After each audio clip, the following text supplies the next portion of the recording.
കള്ളവോട്ടെന്ന പ്രചാരണം ജനവിധിയെ അപമാനിക്കാനെന്ന് ബി.ജെ.പി. സംസ്ഥാന vice president K Aneesh Kumar. 1275 ബൂത്തുകൾ തൃശൂരിലുണ്ട്. ഇതിൽ ഒരു ബൂത്തിലാണ് പേരിനെങ്കിലും പരാതിയുള്ളത്. എ. വിജയരാഘവൻ, രവീന്ദ്രനാഥ്, CPM നേതാക്കളുടെ ബൂത്തുകളിലെല്ലാം ബി.ജെ.പി. ലീഡ് ചെയ്തു. ഇതിലുള്ള നിരാശയാണ് കള്ളവോട്ട് പ്രചാരണത്തിന് പിന്നിലെന്നും കെ അനീഷ് കുമാർ തൃശൂരിൽ പറഞ്ഞു. CPM വാടക വീട് എവിടെ കണ്ടാലും കള്ളവോട്ട് ചേർക്കുന്നുവെന്നും വിമർശനം. ഇരട്ട വോട്ടിൽ TN പ്രതാപന്റെ ജ്യേഷ്ഠന്റെ മകൾക്കെതിരെ ബി.ജെ.പി. പരാതി നൽകി. സജു ഹരിദാസിനെതിരെയാണ് ബി.ജെ.പി. പരാതി നൽകിയത്. തൃശൂർ ലോക്സഭാ മണ്ഡലത്തിൽ 1275 ബൂത്തുണ്ട്. ഒരേ ഒരു ബൂത്തിലാണ് പേരിനെങ്കിലും പരാതി ഉണ്ടായിട്ടുള്ളത്. 30-ാം നമ്പർ ബൂത്ത്, ഹരിശ്രീ സ്കൂളിലെ 30-ാം നമ്പർ ബൂത്ത്. ആ ബൂത്തിലാണ് പ്രാദേശികമായിട്ടുള്ള ചില പരാതികൾ. ഇതുവരെ തെരഞ്ഞെടുപ്പ് കമ്മീഷന് പരാതി കൊടുത്തിട്ടില്ല. ഇനി തെരഞ്ഞെടുപ്പ് കമ്മീഷന് വിശ്വാസമില്ലെങ്കിൽ ബഹുമാനപ്പെട്ട ഹൈക്കോടതിയിൽ 45 ദിവസത്തിനുള്ളിൽ പരാതി കൊടുക്കാം. അവിടെയും പരാതി കൊടുത്തിട്ടില്ല. അപ്പോൾ കേവലം ഒരു ബൂത്തിൽ പ്രാദേശികമായിട്ട് ഉയർത്തിയിട്ടുള്ള അടിസ്ഥാനരഹിതമായിട്ടുള്ള ആരോപണത്തിന്റെ പേരിൽ 1274 ബൂത്തിലും ഒരു സിംഗിൾ പെറ്റീഷൻ പോലില്ല, ഒരു പരാതിയില്ല. അപ്പൊ ഇത്രയും സമഗ്രവും ആധികാരികമായിട്ടുള്ള ഒരു വിജയത്തെ 30-ാം നമ്പർ ബൂത്തിലെ കേവലം 1-2 പരാതികളുടെ പേരിൽ പരിഹസിക്കാനും അപഹസിക്കാനും കള്ളവോട്ടെന്ന് പറഞ്ഞ് കുറ്റപ്പെടുത്താനും ശ്രമിക്കുന്നത് അത് ജനവിധിയെ അപമാനിക്കലാണ്. വാർത്തയുടെ വിവരങ്ങളുമായി സാനു കെ സജീവ് ചേരുന്നുണ്ട്. സാനു, ഇപ്പോൾ അനീഷ് കുമാർ പറഞ്ഞതിലെ ഏറ്റവും പ്രധാനപ്പെട്ട വസ്തുത 1275 ബൂത്തുകളാണ് തൃശൂർ മണ്ഡലത്തിലുള്ളത്.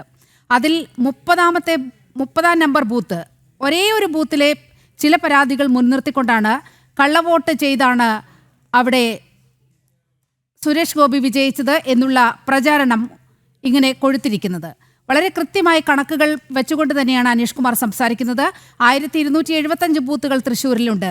ഇതിൽ ഒരു ബൂത്തിൽ പേരിനെങ്കിലും ഉയർന്ന ചില അടിസ്ഥാനരഹിതമായ പരാതികളുടെ ഈ ഭാഗമായിക്കൊണ്ടാണ് ഈ വലിയ വിജയത്തെ ഇല്ലായ്മ ചെയ്യാൻ നീക്കം നടക്കുന്നത്. മറ്റെന്തെല്ലാം കാര്യങ്ങളാണ് ബി.ജെ.പി. വിശദീകരിച്ചത് ഇക്കാര്യത്തിൽ?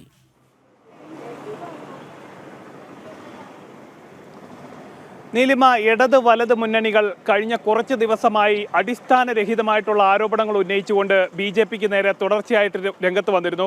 ആ ആരോപണങ്ങളുടെ എല്ലാം മുനയൊടിച്ചുകൊണ്ടാണ് BJPയുടെ സംസ്ഥാന ഉപാധ്യക്ഷനായിട്ടുള്ള അഡ്വക്കേറ്റ് കെ അനീഷ് കുമാറിൻ്റെ സമഗ്രമായിട്ടുള്ള പത്രസമ്മേളനം നടത്തിയത്.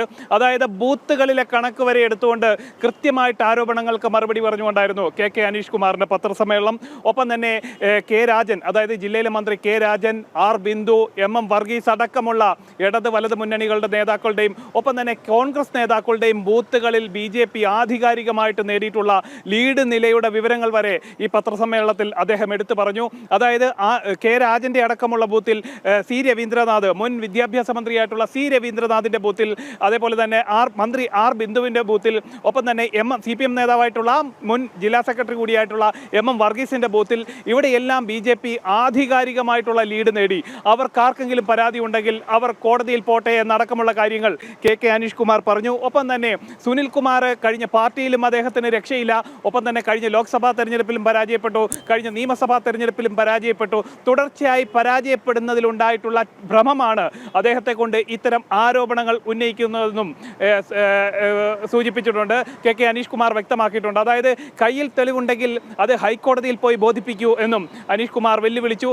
ഒപ്പം തന്നെ ഇല്ലാത്ത കാര്യങ്ങൾ പറഞ്ഞുകൊണ്ട് പെരുപ്പിച്ച് കാണിച്ചുകൊണ്ട് ഏതെങ്കിലും ഒരു ബൂത്തിൽ മാത്രം ഉണ്ടായിരിക്കുന്ന ചില വിഷയങ്ങൾ ഉയർത്തി കാണിച്ചുകൊണ്ട് തൃശ്ശൂരിലെ ജനവിധിയെ ചവിട്ടിത്തേൽക്കാൻ വേണ്ടി, അല്ലെ ഇകഴ്ത്തി കാണിക്കാൻ വേണ്ടി, കുറച്ച് കാണിക്കാൻ വേണ്ടി നടത്തുന്ന ശ്രമങ്ങളുടെ ഭാഗമായിട്ടാണ് ഇടത് വലത് മുന്നണികളുടെ ഭാഗത്തു നിന്നും ഇത്തരം ആരോപണങ്ങൾ ഉയരുന്നെന്ന് അടക്കമുള്ള കാര്യങ്ങൾ അദ്ദേഹം വ്യക്തമായി പറഞ്ഞിട്ടുണ്ട്. അതായത് കൃത്യമായിട്ട് നേടിയിട്ടുള്ള വിജയം, ആധികാരികമായിട്ട് നേടിയിട്ടുള്ള വിജയം, ആ വിജയത്തെ അംഗീകരിക്കാൻ സാധിക്കാത്തവരാണ് ഇത്തരം ആരോപണങ്ങൾ ഉന്നയിക്കുന്നതെന്നും പറഞ്ഞിട്ടുണ്ട്. ഒപ്പം തന്നെ TN പ്രതാപനുമായി ബന്ധപ്പെട്ടുള്ള കാര്യങ്ങളിൽ BJP കൃത്യമായിട്ട് കേസ് കൊടുക്കും. അതായത് കേന്ദ്രമന്ത്രി സുരേഷ് ഗോപിയുടെ കുടുംബത്തിലുള്ള 11 പേരുടെ വോട്ട് ക്രമവിരുദ്ധമായിട്ട് തൃശ്ശൂരിലേക്ക് മാറ്റി അവർ വോട്ട് ചെയ്തു എന്നടക്കമുള്ള കാര്യങ്ങൾ കാട്ടിക്കൊണ്ട് TN പ്രതാപൻ നൽകിയിട്ടുള്ള പരാതിയിൽ ഇന്ന് TN പ്രതാപനെ വൈകിട്ട് മൊഴിയെടുക്കാൻ വിളിപ്പിച്ചിരിക്കുകയാണ്.